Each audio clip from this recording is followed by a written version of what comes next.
नमस्कार, आपका स्वागत है फटाफट खबरों में। मैं हूं आपके साथ भावना रनौत।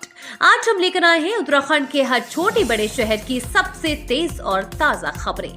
तो चैनल को सब्सक्राइब कीजिए और वीडियो कहां से देख रहे हैं कमेंट बॉक्स में जरूर बताएं। पीएम किसान सम्मान निधि ई-केवाईसी न होने से 1 लाख किसानों के खातों में नहीं आई रकम। प्रधानमंत्री किसान सम्मान निधि योजना के तहत ई-केवाईसी न करने और आधार नंबर, बैंक खाता और जमीन के रिकॉर्ड में जानकारी समान न होने के कारण प्रदेश के 1 लाख से अधिक किसानों को सम्मान निधि नहीं मिल रही है। वर्तमान में प्रदेश के 7,71,567 किसान ही योजना में मिलने वाली रकम पा रहे हैं। अब किसानों को जागरूक करने के लिए प्रदेश भर में शिविर लगाए जाएंगे।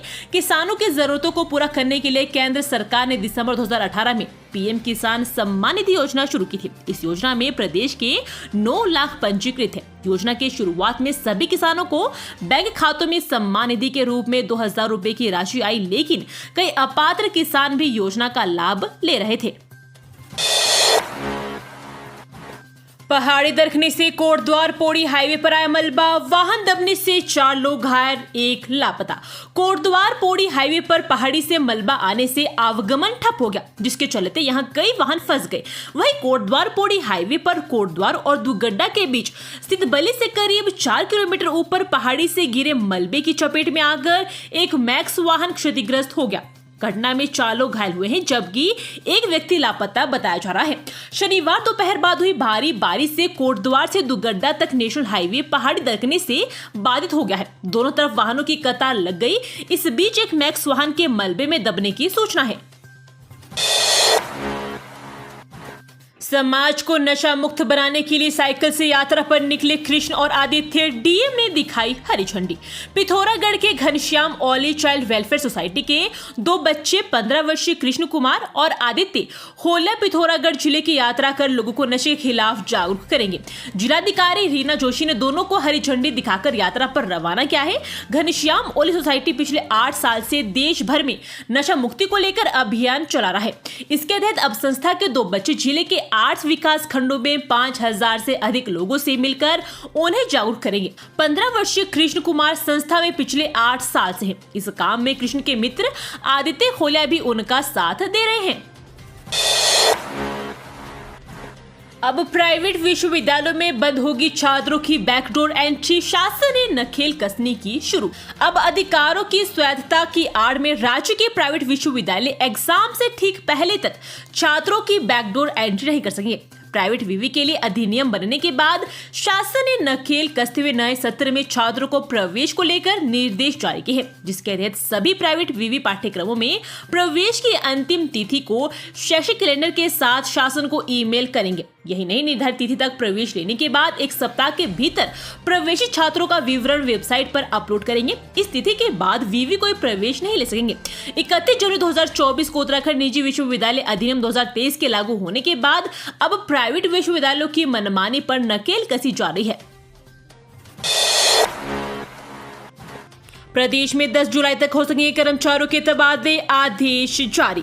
प्रदेश में कर्मचारियों के तबादले 10 जुलाई तक हो सकेंगे। इस संबंध में शुक्रवार को कार्मिक एवं सतर्कता विभाग ने आदेश जारी कर दिया। बता दें कि मुख्य सचिव राधा तुड़ी की अध्यक्षता में हुई बैठक में तबादलों की अंतिम तिथि बढ़ाने के आदेश दिए गए थे। उनके आदेश के बाद विभागीय स्तर पर तबादलों की नए सिरे से प्रस्ताव भी तैयार हो गए थे, लेकिन आदेश जारी नहीं हो सके थे।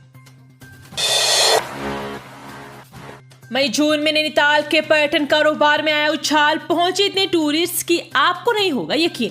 सरोवर नगरी में पार्किंग की समस्या, सड़कों पर जाम, पुलिस के डायवर्जन प्लान, लग्जरी वाहनों को बाईपास में पार्क कर शटल सेवा के संचालन के बाद भी सीजन कारोबार के लिहाज से बम्पर गया है। पर्यटन विभाग के अनुसार मई में ही नैनीताल में होटलों के 1.5 लाख कमरों की बुकिंग की और करीब 2.25 लाख पर्यटकों ने शहर में रात्रि विश्राम किया। जून में करीब 4 लाख पर्यटकों के शहर में पहुंचने का अनुमान है।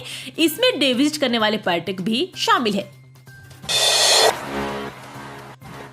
आपका डॉक्टर असली है या फर्जी? अब सिर्फ एक क्लिक पर सामने आएगी पहचान। आम लोग अक्सर जानकारी के अभाव में उपचार के लिए किसी झोला छाप के पास पहुंचकर अपना शारीरिक व आर्थिक नुकसान करवा बैठते हैं, लेकिन ऐसे नकली डॉक्टरों से अब छुटकारा मिलने जा रहा है। अब चिकित्सक की पहचान QR कोड से की जा सकेगी। इसी क्रम में आयुष चिकित्सकों को डिजिटल प्रमाण पत्र जारी किया जा रहा है। दरअसल आयुष्मान भारत डिजिटल मिशन के तहत अब प्रदेश भर में आयुष चिकित्सकों को राष्ट्रीय चिकित्सा अपराधीकरण एवं भारतीय चिकित्सा पद्धति आयोग की ओर से डिजिटल प्रमाण पत्र जारी किया जाएगा।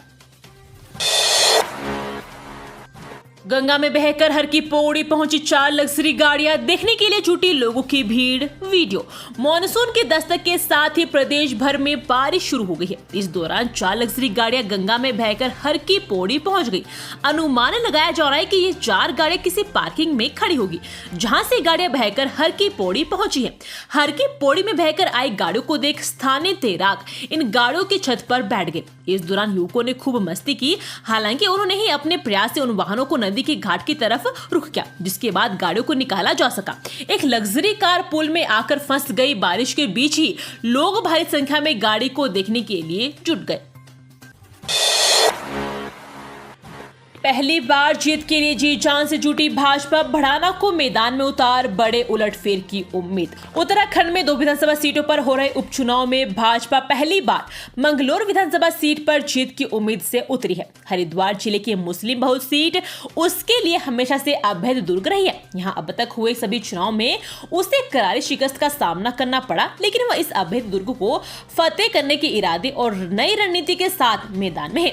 चुनाव लड़ाने के लिए राज्य से बाहर से लाए गए करतांग सिंह भड़ाना और प्रत्याशी बनाना भी उसके रणनीति का हिस्सा ही माना जा रहा है। पिछले विधानसभा और लोकसभा चुनाव में उसके प्रदर्शन पर नजर दौड़ाए तो इस सीट पर भाजपा को अब तक सबसे अधिक 24,101 वोट 2019 के लोकसभा चुनाव में मिले। 2024 के लोक चुनाव में उसके वोट घटकर 21,000 रह गए।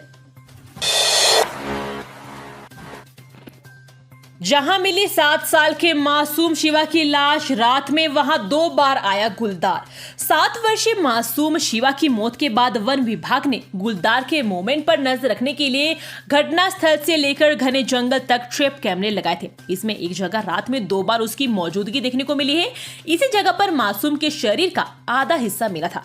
ये क्षेत्र आबादी से आधा किलोमीटर दूर है। वन विभाग का कहना है कि वन कर्मी 24 घंटे नजर बनाए हुए शिफ्ट के हिसाब से गश्त की जा रही है।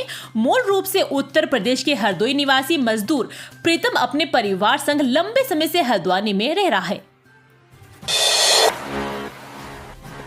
गंगा में डूबा हरियाणा का युवक अपने 6 दोस्तों के साथ आया था घूमने। हरियाणा से दोस्तों के साथ घूमने आया युवक गंगा में डूब गया। रामझूला नाव घाट के पास की ही यह घटना है। SDRF की टीम गंगा नदी में सर्च अभियान चला रही है। घटनास्थल से बैराज तक अभियान चलाया जा रहा है।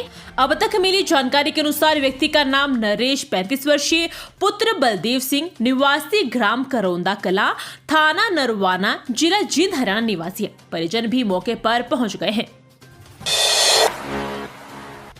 नदी में गिरा गैस सिलेंडरों से भरा ट्रक, ड्राइवर कंडक्टर की मौत। हल्द्वानी से बड़ी नाग जा रहा था वाहन। अल्मोड़ा जिले के सेराघाट क्षेत्र में सिलेंडर से लदा एक ट्रक नदी में गिर गया।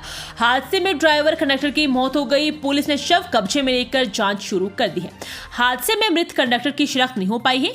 शुक्रवार देर शाम LPG सिलेंडर लेकर हल्द्वानी से बेड़ीनाग की ओर जा रहा ट्रक संख्या UK 04 CB 3110 अल्मोड़ा सेराघाट सड़क में मंगलता से आगे टाने के पास अचानक अनियंत्रित होकर झेग नदी में गिर गया। ट्रक में लदे सभी सिलेंडर खाई और नदी में बिखर गए। ग्राम प्रहरी की सूचना के बाद धौलछिना थाना पुलिस घटनास्थल पर पहुंची। खाई में ट्रक ड्राइवर और कंडक्टर अचेत अवस्था में पड़े थे। आपातकालीन सेवा 108 के माध्यम से दोनों को CHC धौलछिना लाया गया, जहां चिकित्सकों ने दोनों को मृत घोषित कर दिया। ये थी आज की फटाफट खबरें। हम मिलेंगे अगले बुलेटिन में, तब तक के लिए धन्यवाद और जय हिंद।